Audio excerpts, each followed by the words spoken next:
আমি শুভেন্দু অধিকারী ঈশ্বরের নামে শপথ করিতেছি যে বিধি দ্বারা স্থাপিত ভারতের সংবিধানের প্রতি আমি অকৃত্রিম নিষ্ঠা ও আনুগত্য পোষণ করিব। আমি ভারতের সার্বভৌমত্ব ও অখণ্ডতা রক্ষা করিব।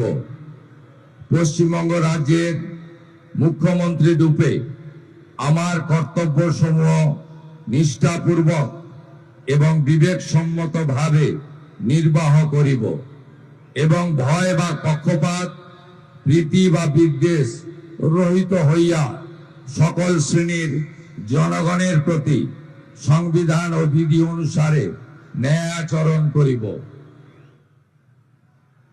আমি শুভেন্দু অধিকারী ঈশ্বরের নামে শপথ করিতেছি যে পশ্চিমবঙ্গ রাজ্যের মুখ্যমন্ত্রী রূপে যে কোনো বিষয় যাহা আমার বিবেচনার জন্য আনিত হইবে বা আমি জ্ঞাত হইব, তাহা মুখ্যমন্ত্রী রূপে আমার কর্তব্য সমূহের যথাযথ নির্বাহের জন্য যেরূপ আবশ্যক হইতে পারে তদ্গতিকে আমি প্রত্যক্ষ বা পরোক্ষভাবে কোনো ব্যক্তি বা ব্যক্তিগণের নিকট জ্ঞাপন করিব না বা প্রকাশ করিব না।